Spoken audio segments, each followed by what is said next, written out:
Hey guys, today's video is going to be a follow-up on my last video, my top 5 picks for L-mount lenses.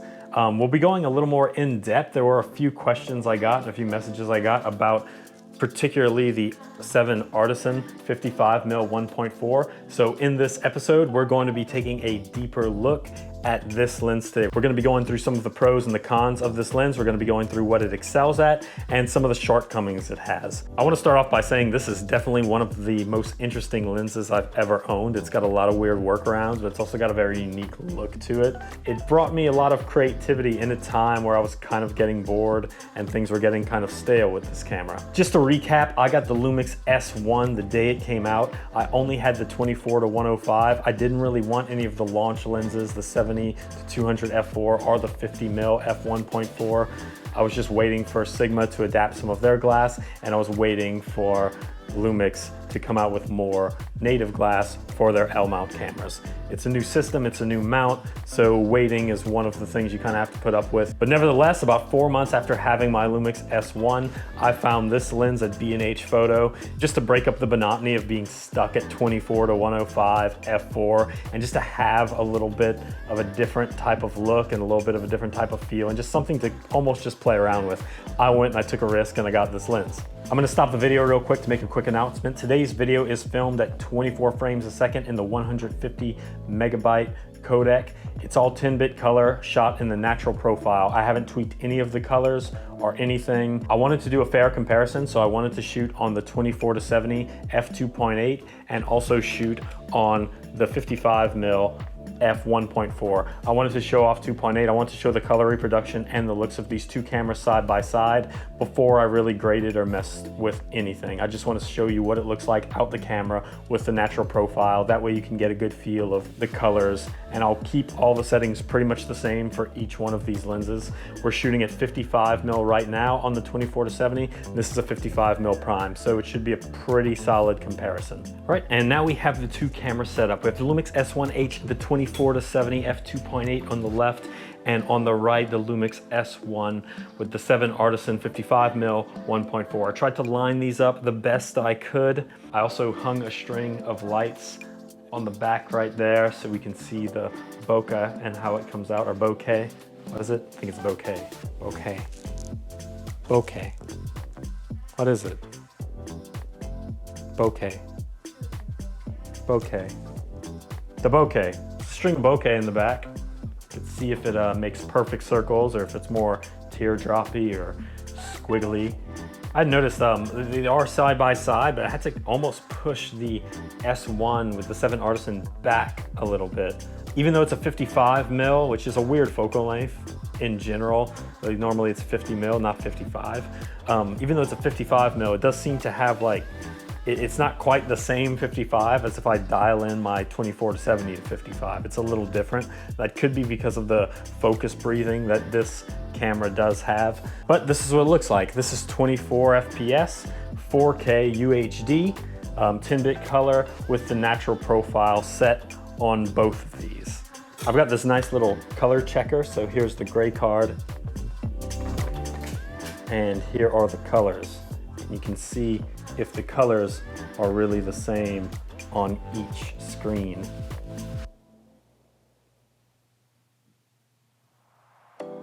But it's not all upside with this lens. This lens does have some cons, some of them pretty heavy, which could be a deal breaker if you're looking for this to be a replacement to another thing. I'd like to say I don't think this lens is a replacement for any other type of glass. I think this lens is great if you just want another artistic perspective or want a lens to kind of have fun with. I don't think it should replace any pro quality glass, and you'll see why with some of the cons that I found this lens to have. Starting with number one, and that is the vignetting. This has really, really, really bad vignetting.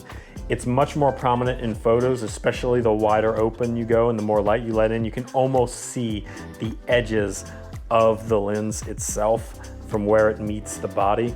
Now in photos, you can kind of correct that a little bit. This one is really, really bad though. Some things you could do to fix that is just always shoot a little wider and crop in post, and you can get rid of that. In video, however, there's a really, really, really nice workaround, and that's if you have an S1 or an S1H, you can just crop into APS-C mode, which basically, instead of using the full sensor readout, you'll just use the center of the sensor, in which case it will punch in a little bit, and this will become an 82.5 rather than a 55, but it will allow you to use things like the aperture being wide open and being able to move around, all without seeing that bad vignette or having to fix that at the edges, which makes the lens a lot more usable. So really, really bad vignetting, that's the first thing I would say to look out for whenever you purchase this lens. Moving on to the second con of this lens, and that would be quality control. This lens is $150 from the company Artisans. They're not really known for doing anything spectacular. They're kind of like a under the radar type of company. Not many people know about them. Their goal in mind is to make really cheap lenses that can sell mass volumes to people who don't want to spend a lot of money. So they're not going to put as much work in a $150 lens that they do in a $2,200 lens. You're not going to see consistency. I can probably buy a 24-70 f2.8 5 times, put them on 5 of the same cameras and get the same 5 results every single time.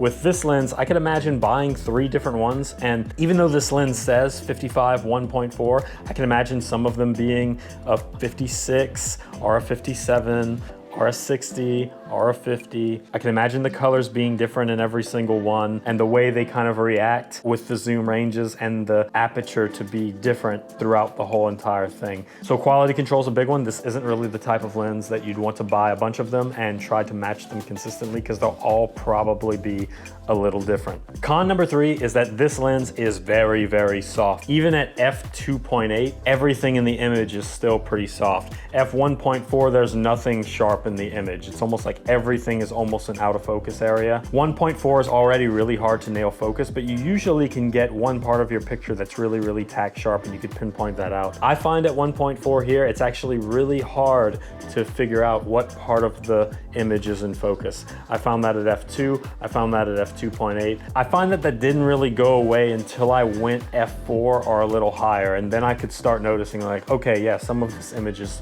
a little sharper.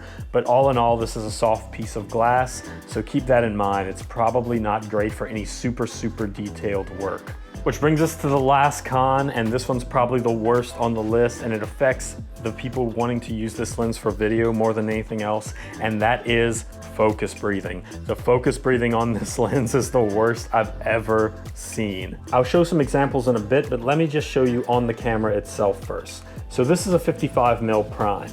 Now, a lot of people don't know this, but when you focus on any camera, the glass does move within the lens a tad bit. I do want to show you this. This is a prime lens, and this is me pulling focus on it.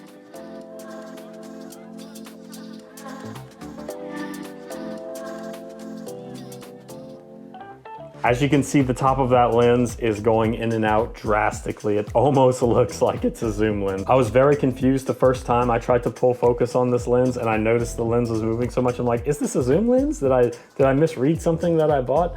And no, it's just, this is the focus breathing. Let me show you what that translates to when you're actually filming a subject. Just so you can see the quick effect it has while you're working and how distracting it is for an audience viewer, I'm going to focus in and out really quickly, so you can just see the frame move and breathe, and this is why they call it focus breathing.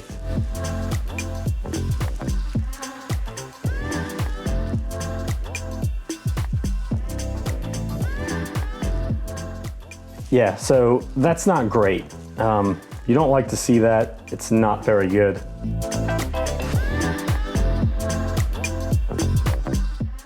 Well, there you have it. That concludes the last test and the end of the list of cons. We have returned back to our flat color profile, and now we can slide on our color grade again.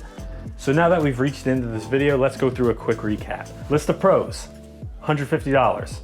For $150, you really can't go wrong, especially if you don't have the money for any other lenses. If you really just want to mix it up or have some fun, can't go wrong. The price is on point. Second pro, build quality. This lens is built really, really well. It's all metal, it's very durable. It's amazing that it's built so well for $150. Pro number 3, small and lightweight.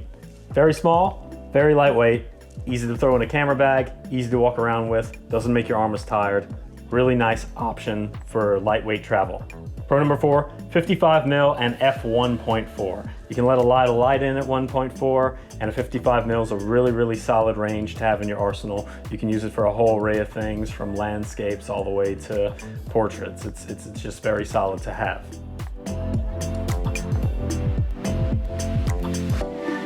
And now a list of things we don't like about this lens, starting with number 1, quality control. It is unfortunate that even though I've showed off this lens, you may not be getting the exact same thing. You'll probably get something in the ballpark of what I've shown you. And this is the problem with cheap companies that aren't known very well, is they just don't put as much love and as work as a company that's reputable and charges a lot of money for their lenses.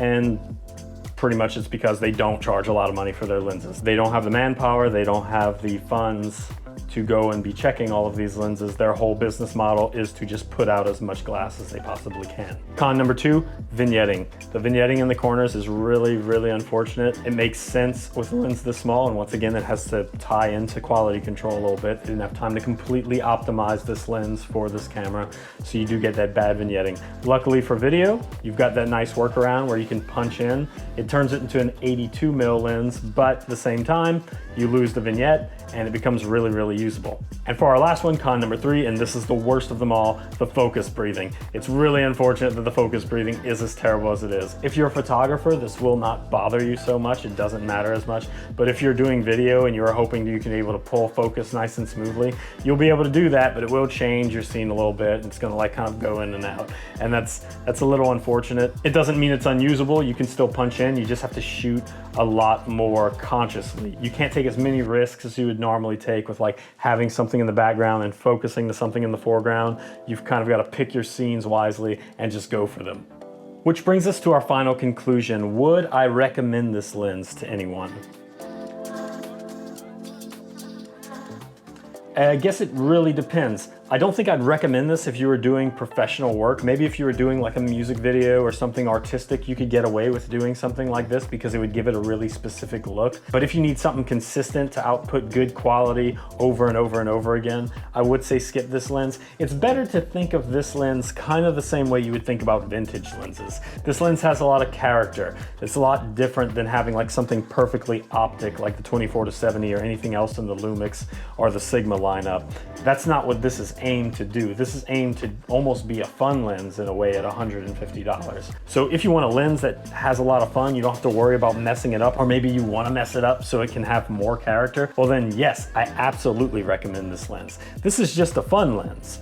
You can definitely pull out some professional work with it. I would really want to try it. I'd be ballsy enough to try that one day. I think I could pull some really beautiful images about this, but as far as consistency goes, it will be making your job a lot harder, and you'll probably be having a heart attack while you're on your shoot, just because I'm not sure if it's going to come out right. But if you're thinking of buying this lens, it's very good to be in the mindset that this is like a vintage lens. It's a fun option.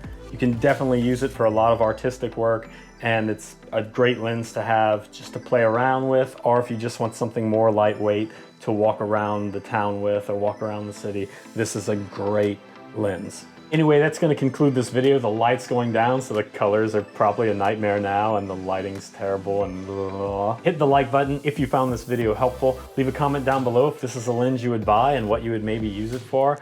Hit the subscribe button if you'd want to see more in the future. And that's it. Have a good night. Bye.